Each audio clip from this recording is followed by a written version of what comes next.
আসসালামু আলাইকুম এভরিওয়ান। আশা করি সবাই ভালো আছেন।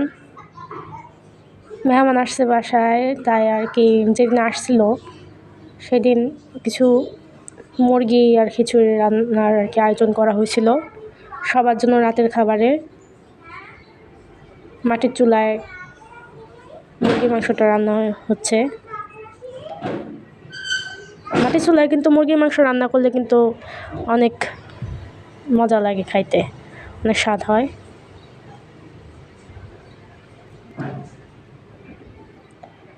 রান্না হয়ে গেছে, ঘরে নিয়ে আসছিল তখন আর কি ভিডিওটা করলাম।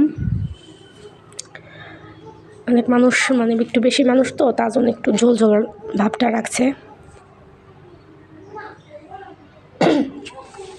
ঠান্ডা লাগার কারণে মানে কথা বলতে এখন অসুবিধা।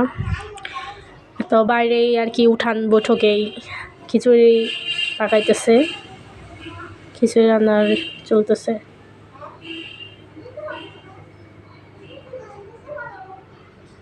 এভাবে যে কোনো রান্না করা কিন্তু আলাদা একটা আনন্দ লাগে। আসলেই অনেক মানুষ মিলে একটা অনুষ্ঠান, একটা ইসের আয়োজন করলে, একটা খাওয়া দাওয়ার আয়োজন করলে অনেক ভালোই লাগে। ভিডিওটা দেওয়া একটু লেট হয়ে গেছে, ভিডিওটা আর কি 2 দিন আগের, মানে আমি সময় পাই নাই, একটু ব্যস্ত ছিলাম। তবে নেক্সটে আরও ভিডিও পাবেন, আমি অনেকগুলো ভিডিও করছি। তবে ভিডিও পেতে হলে কিন্তু সবাইকে কিন্তু অবশ্যই আমার চ্যানেল সাবস্ক্রাইব করতে হবে, লাইক করতে হবে, শেয়ার করতে হবে। সবাই ভালো থাকবেন। আসসালামু আলাইকুম।